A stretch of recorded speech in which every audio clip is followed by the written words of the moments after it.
Let me tell you about a woman who baked the best cakes in her whole town. I mean it. The best.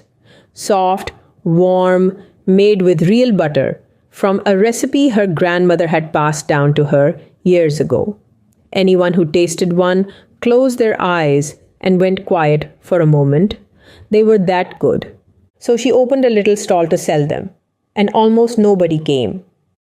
Meanwhile, just a few streets away, another baker, whose cakes were, honestly, quite ordinary, had a line out the door every single day. Same town, same customers, and the worst cakes were winning. Now, sit with that for a second because it makes no sense, does it? We're taught from the time we're small that if you build the best thing, the world will come to your door. But here is a woman with something truly great and the world walked right past her to buy something worse. So what went wrong? How can the better thing lose? Today we find out. There are 4 simple forces that quietly shape every offer ever made to another human being. 4 forces that decide whether your great thing thrives or quietly dies on the shelf.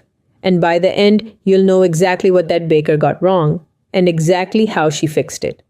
Welcome back to Marketing Management Foundations. I'm Sadia Kibriya from Kotler Impact, here with the Azeemi Global Foundation.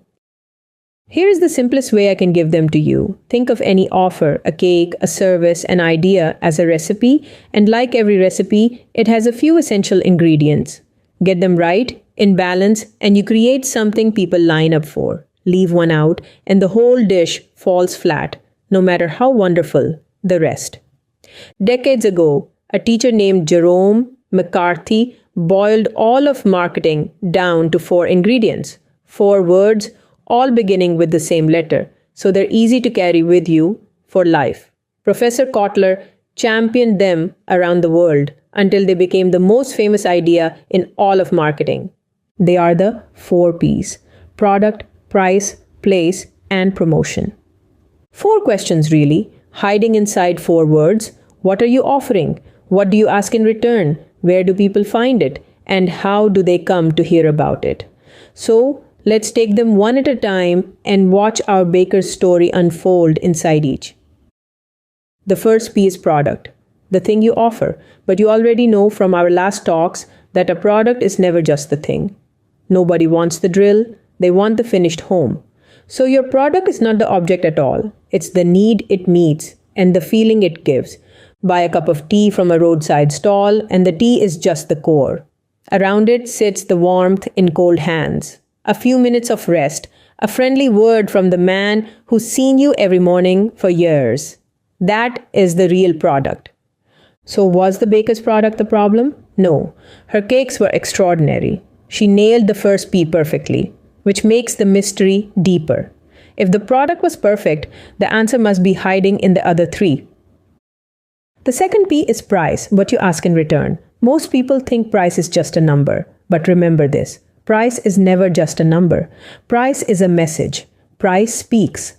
A high price whispers, I am the better one. I am worth it.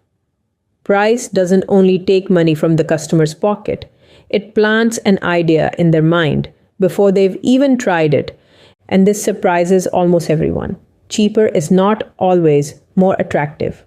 Price something too low and people don't think, what a bargain. They think, what's wrong with it? Why so cheap? It can't be any good. A price set too low can quietly insult your own product. So set your price not by what the thing cost you to make, but by the value it creates for the person who receives it. If your cake turns an ordinary birthday into a memory a family keeps for 20 years, your price should say so with confidence. And here is the baker's first mistake. She was so unsure of her own worth that she priced her magnificent cakes cheaper than the ordinary baker down the street. Without meaning to, she told the whole town, my cakes are nothing special. Her price was lying about her product. The third P is place. Where and how it reaches the person. This is the P that quiet, talented people forget the most, and it's where the most beautiful things go to die. Place means being where your customer already is at the moment they need you. It means making it easy. Because here's a hard truth. We are all a little lazy and a little busy, And we will often choose the good enough thing that's right here over the wonderful thing that's far away or hard to find. Picture a stall selling cold water. In a quiet back alley, it sells nothing, even on the hottest day. Carry that same water to the gate of a festival, where thousands of thirsty people stream past, and you'll sell out in an hour. Same water, same price, only the place changed. Today, place might mean which app you're on, or whether someone can find you with a quick search at the moment they're looking. But the principle is eternal. Go to where people are standing. Don't make them come to you. And here was the baker's second mistake. Her stall was tucked down a quiet side street, far from where the town actually walked. Perfect cakes that nobody walks past might as well not exist. The fourth P is promotion, how people come to know about it and understand why it's for them. In our very first talk, I warned you not to confuse marketing with advertising. Promotion is where advertising fits. But notice it's just one of the 4 Ps. And it comes last. It's the part where, after you've built a real product, priced it honestly, and placed it where people are, you finally tell its story. And the key word is story. Promotion isn't shouting, "Buy my thing," louder than the next person. It's helping the right people understand why this might be exactly what they were looking for. The most powerful promotion of all isn't an advertisement. It's one human being turning to another and saying, "You have to try this." That's word of mouth, and we'll give it a whole talk of its own a little later. And here was the baker's third mistake. She never told her story. She never said a word about her grandmother, the real butter, the recipe passed down 3 generations. She just sat behind her cakes and hoped, and hope is not a promotion strategy. So now you can see all 4, and here is the most important idea in this whole talk. The 4 Ps are not 4 separate decisions. They are one decision made 4 times. They must all sing the same note. Think of 4 musicians. In harmony, they make a chord so beautiful it gives you goosebumps. But let one play the wrong note, and the whole thing turns to noise. And the more talented the other 3 are, the more painful that one wrong note becomes. Picture a premium product with a suspiciously cheap price in a rundown place with a loud, desperate advertisement. What does the customer feel? Confusion. And confusion is the death of trust. So they walk away. This is the secret underneath the 4 Ps. Coherence. Every P must tell the same true story about who you are and who you serve. When they align, they don't just add up, they multiply. Now, before we zoom out, I want to prove something to you. Because there's a world of difference between hearing the 4 Ps explained once and watching them work, and then watching them work again somewhere completely different. When you see the same 4 forces decide the fate of 2 different people in 2 different trades, something clicks into place that no single example ever could. The pattern stops being a lesson and starts being yours. So let me tell you a second story. On the corner of a busy street, there was a man who made tea. Not fancy tea, just tea, but wonderful tea, brewed slowly the way his father had taught him, with fresh leaves, a careful hand, and real love in every cup. And like our baker, he was quietly struggling. Some mornings, barely a customer. He couldn't understand it. He knew his tea was good. But knowing isn't enough, is it? We've learned that the hard way today. So let's do for him exactly what you can now do for anyone at all. Let's run him through the 4 questions, one at a time, and watch his whole world change. Product first. What was he really selling? He thought the answer was obvious. Tea. But you know better now. A cup of tea on a cold morning is never just the tea. It's the warmth seeping into cold hands. It's the pause in the middle of a hard day. It's 2 unhurried minutes where nobody needs anything from you, and the world goes quiet. That, the little ritual, the comfort, the calm, that was his real product. And here was his first quiet failure. He served that tea in a rushed, cramped little spot, pushing the cup across and already looking past you to the next person. The tea was perfect. The experience wrapped around it was cold and hurried. He'd built a beautiful core, and wrapped it in nothing.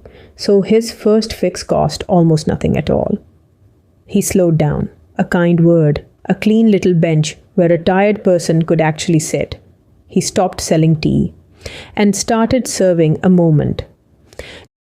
Now, price. What was he charging? Almost nothing. He'd set his price so low he could barely cover the cost of his leaves. Because exactly like the baker, deep down he didn't quite believe his tea was worth more.